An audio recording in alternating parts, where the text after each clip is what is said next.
할렐루야. 칭찬 교인 안 했다고 지금 뒤에서 사인을 하고 막 그러시는데, 우리 최강선 집사님이 칭찬 교인이라 안 하고 넘어갔으면 또 섭할 뻔했습니다. 한번 일어나시겠습니까? 축복하겠습니다. 일단 좀 나오시겠어요, 이쪽으로? 당신은 사랑받기 위해 태어난 사람, 지금도 그 사랑 받고 있지요. 당신은 사랑받기 위해 태어난 사람, 지금도 그 사랑. 우리 최 집사님 칭찬하고 축복합니다. 감사합니다. 언젠가부터 칭찬 교인 축복하는 것 외에 여러분들 딱히 커피도 대접 안 하고 또 고맙다고 잘한다고 그렇게 칭찬도 잘 안 하시는 것 같은데, 여러분 이 시간이 굉장히 귀한 시간이에요. 칭찬 교인 때마다 주님의 마음으로 칭찬하고 축복하면서 우리 교회 안에 그런 칭찬과 축복이 풍성하기를 축원합니다. 여러분 이번 한 주간에도 하나님을 만나셨습니까? 묻고 싶습니다. 어떻게 만나십니까? 여러분들은 하나님을 만나는 통로를 가지고 계십니까? 사랑하는 성도 여러분, 하나님을 경험하지 못하고 하나님을 만나지 못하면 우리의 영성이 굉장히 빈궁해집니다. 왜냐하면 마귀는 삼킬 자를 찾기 위해서 지금도 다니고 있고 수단과 방법을 가리지 않고 우리의 영혼을 좀먹습니다. 그것을 싸워서 이길 수 있는 방법은 우리가 훨씬 더 하나님을 많이 경험하는 것밖에 없어요. 10년 전, 30년 전 만났던 그 경험을 가지고 10년, 30년 우려먹지 마시고 매일매일 하나님을 만날 수 있는 통로를 여러분들이 가지십시오. 기도의 자리도 좋습니다. 매일 말씀의 묵상의 자리도 좋습니다. 예배의 자리도 좋습니다. 아니면 좋은 성극 또는 기독교적인 뮤지컬도 좋습니다. 그래서 우리의 영혼이 세상으로 말미암아 좀먹지 않도록 하나님을 만나는 자리에 많이 투자하시고 그 속에서 하나님을 많이 경험하시기를 다시 한 번 더 주의 이름으로 축원합니다. 지난 시간까지 여러 만남에 대해서 말씀드렸잖아요. 분명히 만나긴 했어요. 그런데 만났는지 안 만났는지 도통 기억이 잘 안 나는 사람도 있습니다. 길거리에서 누구를 만났습니다. 분명히 어디에서 본 것 같은데 기억이 안 나는 사람도 있습니다. 이걸 확인하기 위해서 어떻게 해요? 그 순간 한참 머릿속으로는 생각하죠. 언제 만났지? 초등학교인가? 중학교인가? 고등학교인가? 옆집인가? 여러 가지 많은 일들을 떠올려 보면서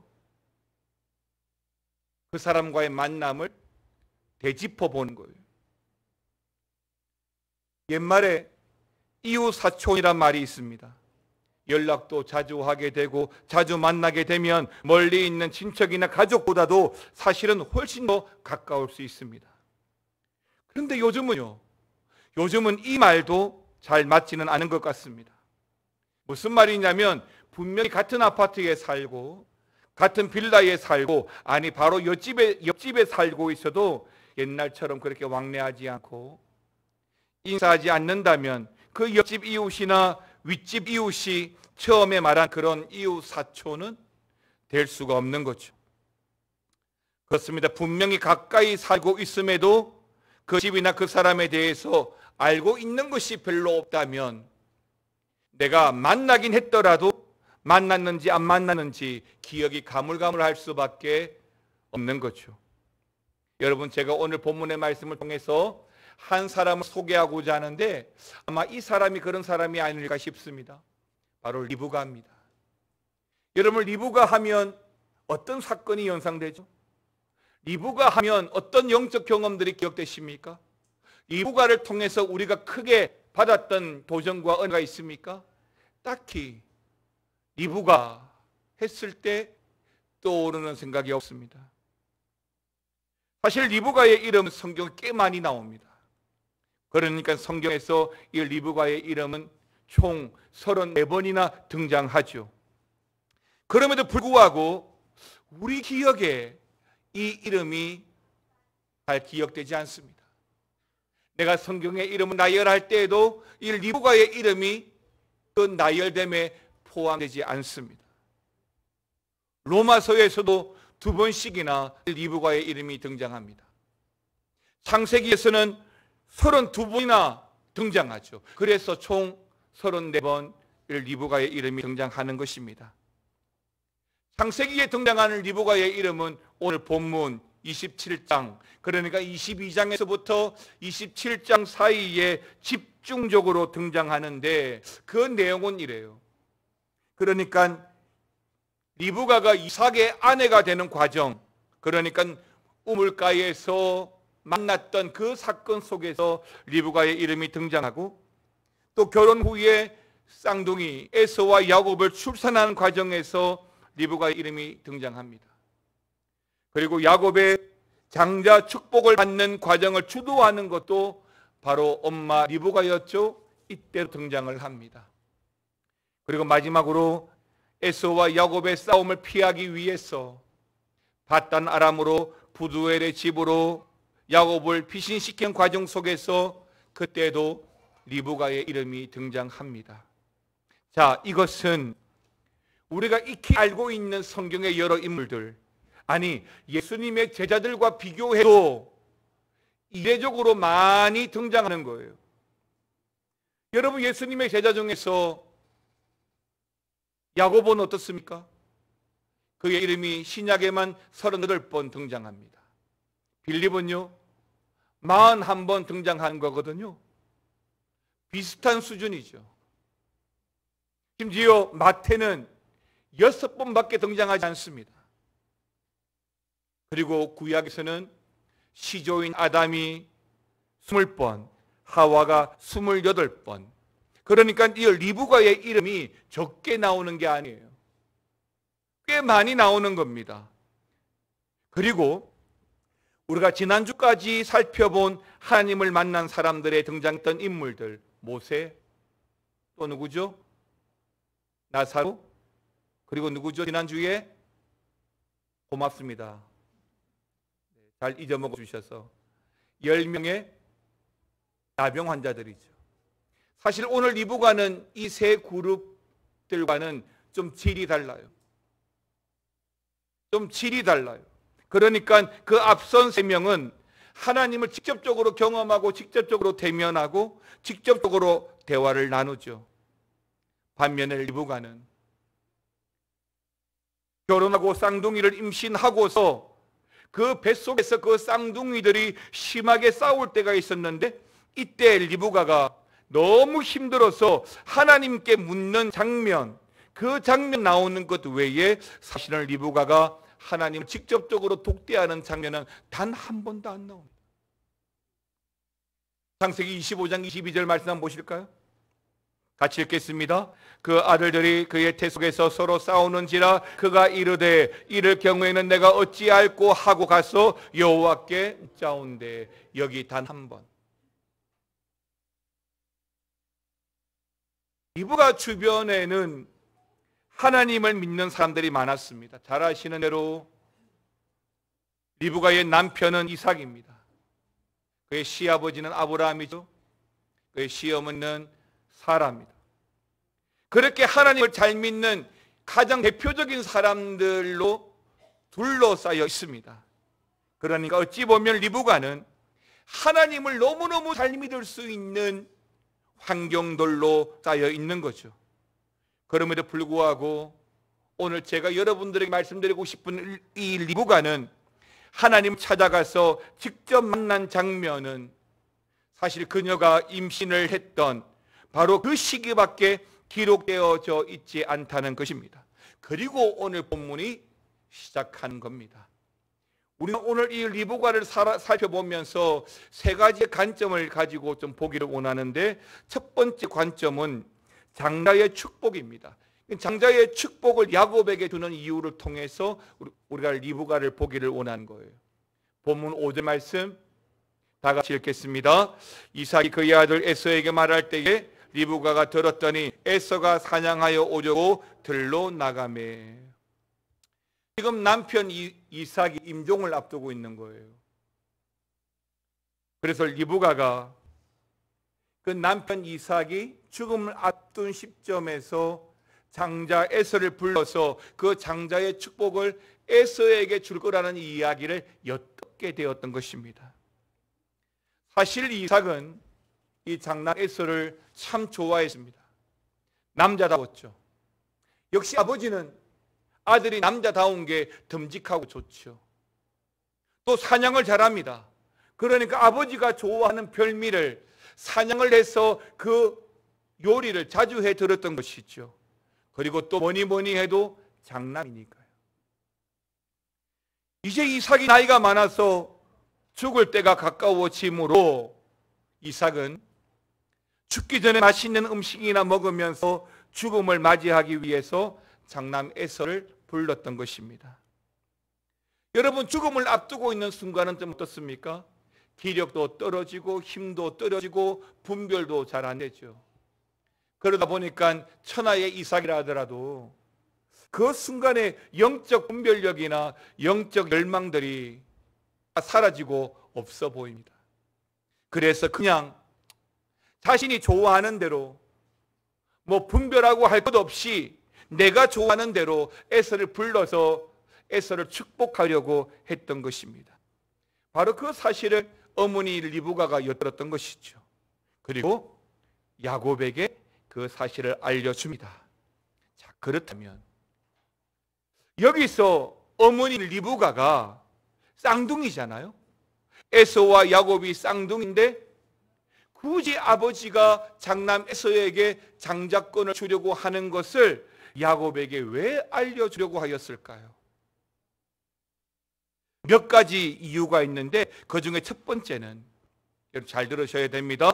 이 장남 에서가 하나님의 뜻과 달리 이방 여인, 그러니까 가나안 족속의 딸과 결혼했기 때문이죠. 여러분, 이건 하나님이 기뻐하지 않는 일입니다.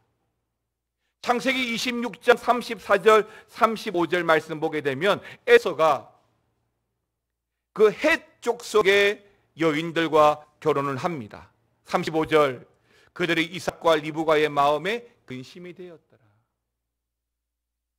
두 번째는 에서가 장자의 명분을 가볍게 여겼기 때문입니다. 34절에 보시면 팥죽 한 그릇에 팔아버리죠. 그리고 세 번째는 이 리브가가 참 잘한 일이에요. 하나님의 약속을 잊지 않고 기억하였기 때문입니다. 그러니까 이 리브가가 쌍둥이를 임신하는 과정에 하나님께서 주셨던 그 오래된 말씀을 잊지 않고 기억하고 있었다는 것입니다. 자, 여러분 25장 23절 말씀을 다 같이 읽겠습니다. 시작.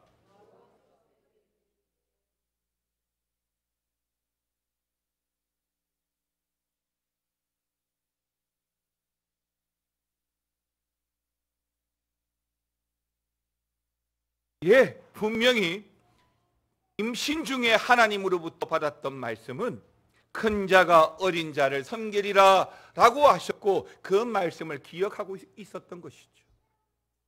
그런데요, 이삭과 에서의 대화를 한번 보십시오. 4절, 사냥하여 별미를 가져오라, 내가 죽기 전에 마음껏 축복하리라 라고 말합니다. 반면에 리브가와 야곱의 대화를 보십시오. 9절입니다. 염소 떼에 가서 거기서 좋은 염소 새끼 2마리를 내게 가져오면 내가 그것으로 내 아버지를 위하여 그가 즐기시는 별미를 만들리니. 그러니까 리브가는 염소 떼에 가서 염소 새끼 2마리를 가져오라 하고 직접 요리하겠다 합니다. 아내가 남편의 식성을 제일 잘 알죠.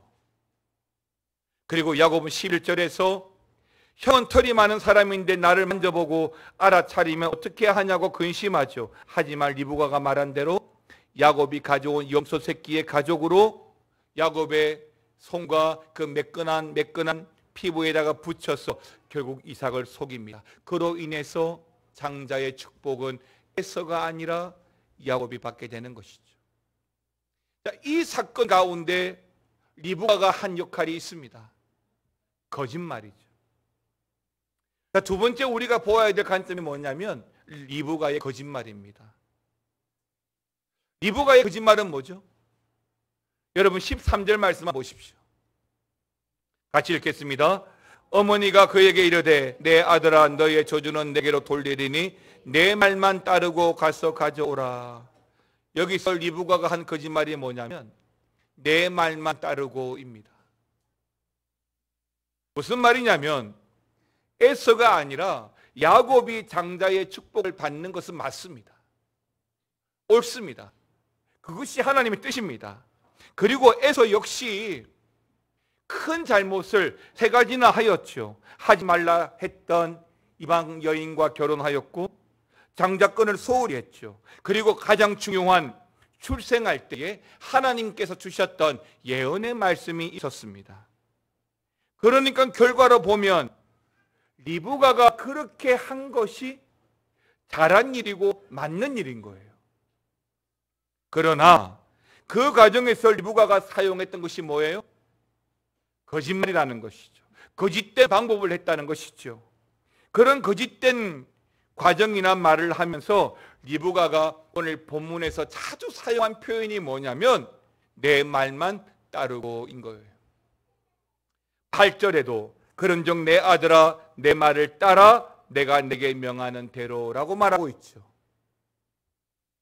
자, 이런 그녀의 행동은 어찌 보면 당연히 하나님의 뜻을 이루고 또 하나님의 선을 이루기 위해서 어쩔 수 없이 한 거짓말이라고 할 수 있습니다. 하지만 사랑하는 성도 여러분, 여기서 우리가 주의해야 될 것이 뭐냐면 선을 이루기 위해서 악을 행한다는 말 주의하셔야 됩니다.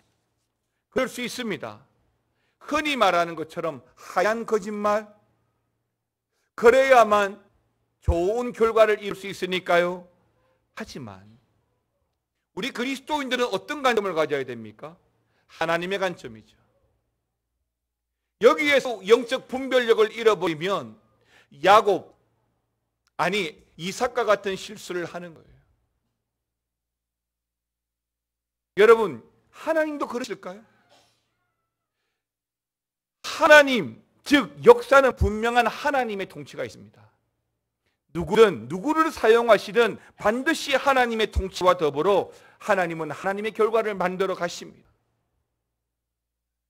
우린 그런 믿음을 가져야 되는 거예요. 지금 내가 억울하더라도, 지금 내가 성경 말씀 때문에 억울하게 화형당하고 순교하더라도 반드시 하나님은 살아계시고 역사하신다는 믿음 말이죠. 리브가는 로마서 3장에 등장하는 일종의 도덕 폐기론자들의 말을 따르고 있는 거예요. 말씀드린 대로 결과는 맞습니다. 그것이 하나님의 결과죠. 에서가 아니라 야곱이 장자의 축복을 받는 것이죠. 그러나 그 과정은 옳지 않습니다. 리브가는 하나님의 뜻이 이루어져야 한다는 마음이 강했던 것 같은데, 그러나 한편으로는 그 결과에 대해서 하나님이 원하시기 때문인지 아니면 내가 원하기 때문인지를 스스로 물어보아야 할 것입니다. 사랑하는 성도 여러분, 여러분 스스로에게도 한번 물어보시기 바랍니다. 하나님의 뜻을 이루기 위해, 하나님 뜻대로 살기 위해, 말씀대로 살기 위해 하나님은 우리에게 불의와 불법을 요구하실까요? 어쩔 수 없을 때가 있지만 그래도 우리의 조급함이 하나님보다 앞서가면 안 된다는 겁니다. 유다의 조급함이 예수님을 팔아버렸습니다. 혹시 우리는 그런 유혹에 노출되어져 있지 않는지 여러분 잘 살펴보시기 바랍니다. 우리가 어쩔 수 없이 죄에 동참하는 이유가 많죠. 가장 큰 이유가 뭐예요? 다른 사람들이 다 하니까. 또 뭐예요? 그게 무엇이든 결과가 좋으니까. 그러면 결국 어떻게 될까요? 리브가의 거짓말로 인해 결과는 맞춰졌으나 에서와 야곱 형제 사이에 깊은 골이 생겨버렸습니다. 결국 리브가의 이 거짓 행동이 결혼을 준비하던 야곱에게 이어져서 외삼촌 라반에게 속임을 당하죠. 그리고 심지어 손자 요셉에게까지도 이어져서 형제들에 의해서 요셉이 팔려갔으면서도 아버지 야곱에게는 죽었다라고 거짓말을 또 하게 되죠. 그리고 더 나아가 리브가 자신에게도 불행이 찾아왔는데 훗날 야곱이 애굽에서 다시 돌아왔을 때 그 에서와의 만남으로 화해하였지만 문제는 그 만남 뒤에 엄마 리브가가 등장하지 않는다는 거예요. 마지막 세 번째로 하나님을 만났던 부부 이삭과 리브가입니다. 여러분, 이 이삭과 리브가는 그 아들 야곱을 향한 하나님의 뜻을 분명히 알았어요. 왜요? 하나님께서 말씀해 주셨으니까요. 그러나 이삭은 죽음을 앞둔 그 마지막 순간에 영적 분별력을 잃어버리고 하나님의 약속을 떠올리지 못했습니다. 반면 리브가는 하나님의 약속을 알았죠. 그래서 하나님의 그 약속이 약속대로 이루어지기 위해서 자신의 거짓말이 필요했던 것입니다. 이건 뭐예요? 착각이죠. 내가 하지 않으면 하나님의 일이 멈출 거라는 착각 말이죠. 다시 말씀드리지만 하나님의 역사는 결코 멈추지 않습니다. 하나님의 일은 하나님의 뜻대로 통치하고 역사되어집니다. 그렇다면 왜 그렇게 되었을까요? 문제가 여기 있습니다. 리브가는 하나님을 독대하는 시간, 그러니까 인격적으로 하나님을 만나는 시간이 부족했습니다. 리브가는 분명히 하나님을 만났어요. 임신 중에, 쌍둥이의 임신, 그 힘든 순간에 그녀는 하나님을 찾아가고 이럴 때 어찌할꼬라고 물었었죠. 그럼에도 불구하고 그녀가 하나님을 그렇게 인격적으로 만났던 것은 성경 속에 단 한 차례밖에 나오지 않는다는 거예요. 성경에서 그녀의 이름이 무려 34번이나 등장함에도 불구하고 말이죠. 그녀 주변에는 언제나 하나님이 계셨고 심지어 하나님을 잘 믿는 사람들과 환경들로 둘러싸여 있던 상황과 비교해 본다면 정말 안타까운 일이 틀림없습니다. 여러분, 중요한 관점은 하나님은 임마누엘입니다. 언제나 우리와 함께 하시죠. 이 사실을 우리는 믿고 있습니다. 그 말씀대로 하나님은 지금도 우리와 함께하고 계십니다. 문제는 내가 하나님과 함께하고 있느냐는 거죠. 하나님은 나와 함께 하시는데 그 함께 하시는 하나님을 내가 의지하고 살아가느냐 하는 것입니다. 하나님과 함께하고 있다고 말하면서도 내 뜻대로 해버린다면, 그것이 옳다 여기고 내 생각대로 해버린다면 과연 하나님과 함께한 것이 맞습니까? 여러분, 젊은 날의 리브가를 한번 떠올려 보시기 바랍니다. 표현이 어떨지 모르겠지만 리브가는 굉장히 싱그러웠습니다. 이삭에게 시집 오기 전 우물가에서 그녀는 누구보다 하나님의 뜻을 알아차렸습니다. 그래서 그는 결단력 있게 하나님의 뜻에 순종함으로 이삭에게로 왔죠. 그리고 에서와 야곱을 낳으면서 하나님의 뜻을 물었던 그 영적 싱그러움이 분명히 있었습니다. 그럼에도 불구하고 시간이 흘러감에 따라서 하나님과의 인격적인 만남을 소홀히 하였던 것입니다. 항상 하나님 주변에는 있었지만 하나님이 진짜 무엇을 원하시는지는 몰랐던 것이죠. 그럼 어떻게 됩니까? 사울처럼 내 생각, 내 판단대로 하는 겁니다. 그러면 하나님이 떠나셔 버리죠. 하나님과의 인격적인 만남이 부족하면 우리도 얼마든지 하나님의 뜻을 착각하고 왜곡하고 불의하고 불순종할 수 있습니다. 여러분, 말씀으로 깨어 있어야 합니다. 범사에 감사하는 거, 쉬지 않고 하는 기도를 통해서 우리는 영적 각성의 삶을 살아야 합니다. 어제 저는 장로님들과 함께 시내에서 기독교 뮤지컬을 보았습니다. 종교개혁 시기에 그 유럽을 보면서 성경을 읽지 못했던 그들이 성경을 읽기 위해서 라틴어로 된 그 성경을 목숨을 담보로 영어로 번역하며 그 성경이 모든 서민들에게, 모든 백성들에게 들려져 읽혀지게 하기 위해서 그들은 목숨을 걸었죠. 심지어 당시 교회로부터 이단이라고 배척을 당했습니다. 그럼에도 불구하고 이 말씀이 진리인 줄 알았고 그것이 하나님의 뜻이기 때문에 그들은 목숨 걸고 성경을 전하였죠. 그 성경의 사람들 때문에 오늘날 우리가 이 성경을 보고 있는 거예요. 그 때문에 오늘 우리가 감격스럽게도 이 예배의 자리에서 예배할 수 있는 거죠. 사랑하는 성도 여러분, 우리는 내가 생각한 방식이 아니어도 결국 하나님의 뜻을 이룬다는 사실을 믿어야 합니다. 그렇게 하지 못하시면 결국 하나님의 뜻을 이루시기 위해 거짓된 방법으로 야곱에게 장자의 축복을 하게 되는 거죠. 여러분, 같이 기도합시다. 여러분 가정의 기도해야 될 제목들이 얼마나 많습니까? 여러분 자녀들의 기도의 제목들이 얼마나 많습니까? 아니, 우리 교회 건축의 문제든 주일학교의 문제든 기도해야 할 제목이 얼마나 많습니까? 본문의 리브가와 같이 우리도 하나님을 만났잖아요. 그 중세 유럽이나 일제 강점기 때와 비교해보면 지금 우리 주변은 하나님을 믿을 수 있는, 잘 믿을 수 있는 환경들이 얼마나 잘 갖춰져 있는지 모릅니다. 하지만 그걸로 만족하고 살아가십니까? 성경의 사람으로서 우리는 하나님을 더 깊이 만나야 됩니다. 그래서 하나님을 더 알아가야 되는 거죠. 내 방식으로 하나님의 뜻을 이루는 것이 아니라 하나님의 방식으로 하나님의 뜻을 이루고 살아가야 되는 것입니다. 영국에 에드워드 7세라는 왕이 있습니다.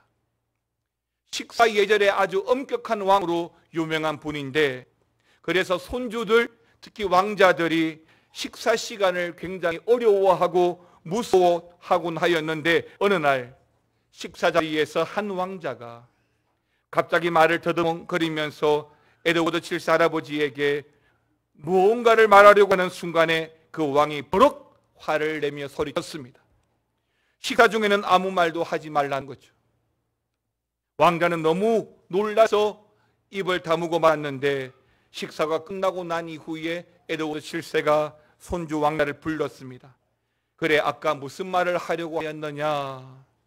왕자가 작은 목소리로 대답을 하죠. 할아버지, 너무 늦어버렸어요. 늦어? 무슨 일인데? 그때 할아버지 음식에 벌레가 들어갔어요. 버스가 왔을 때 바로 나타나 손쉽게 출근하는 사람도 있고, 반대로 버스가 꼭 떠났을 때 나타나서 지각하는 사람도 있습니다. 그럴 때 우리는 타이밍이 중요하다라고 말하죠. 흔히 타이밍은 운이다라고 말할 수 있지만 잘 살펴보시면 인생의 적절한 시기는 결코 운이 아닙니다. 끊임없는 노력도 있죠. 그 노력이 발현된 결과라고 말할 수 있습니다. 여러분, 이사야 55장 6절 말씀 한번 보겠습니다. 같이 한번 읽어보겠습니다. 너희는 여호와를 만날 만한 때에 찾으라. 가까이 계실 때에 그를 부르라. 여호와를 만날 만한 때, 타이밍이 중요합니다. 하나님을 만나야 할 때는 만나야 되는 거예요. 그래야 우리의 인생이 실패하고 무너지지 않는 것입니다. 사랑하는 성도 여러분, 지금은 우리가 하나님을 만날 만한 때예요. 내 마음대로 내 결정대로 해버리는 그 리브가의 실수가 내 실수가 되지 아니하도록 우리는 하나님을 더 깊이 만나고 더 자주 만나야만 끝까지 주의 길을 걸어갈 수 있는 거예요. 사랑하는 성도 여러분, 우리는 또 한 주간의 인생을 살 텐데요, 그 인생 속에서 하나님을 만난 사람과 하나님을 만나지 못한 사람의 차이는 분명할 겁니다. 기도의 자리로 나오십시오. 말씀의 자리로 나오십시오. 예배의 자리로 나오십시오. 하나님을 만나십시오. 그러면 하나님께서 여러분들로 하여금 믿음의 사람이 되게 하고 성경의 사람이 되게 하고 여러분들을 통하여 놀라운 하나님의 통치가 이루어지게 할 것입니다. 그런 한 주간 되시기를 주의 이름으로 축원합니다. 비바람이 앞길을 막아 나는 가리 주의 길을 가 눈보라가 앞길 가려도 눈보라가 앞길을 가 나는 가리 주의 길을 가리 주의 길을 가리. 다시 한 번 더 비바람이 앞길을 막아도 비바람이 앞길을 막아도 나는 가리 주의 길을 가리 눈보라가 앞길을 가려도 나는 가리 주의 길을 가리. 우리가 걸어가는 이 길은 영광의 길, 이 길은 승리의 길. 나를 구원하신 주님이 십자가 지고 가신 길, 우리의 고백으로 나는 가리라 주의 길을 가리라. 주님 발자취 따라 나는 가리라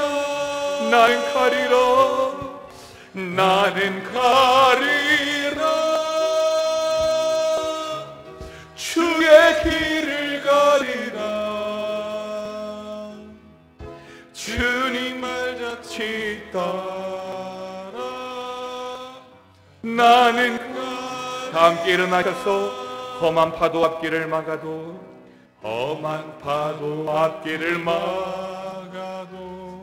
나는 가리 주의 길을 가리. 모진 바람 앞길을 가려도 나는 가리 주의 길을 가리. 이 길은 고난의 길, 이 길은 고난의 길, 생명의 길, 이 길은 생명의 길. 나를 구원하신 주 십자가 쥐고 가신 길, 나는 가리라 주의 길을 가리라.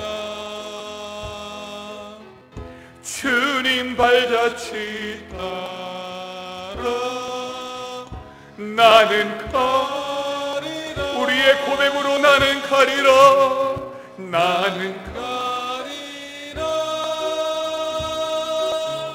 주의 길을 가리라. 주님 발자취 따라 나는 가리라. 사랑하는 아버지 하나님, 주님 발자취를 따라 끝까지 따라가기를 원합니다.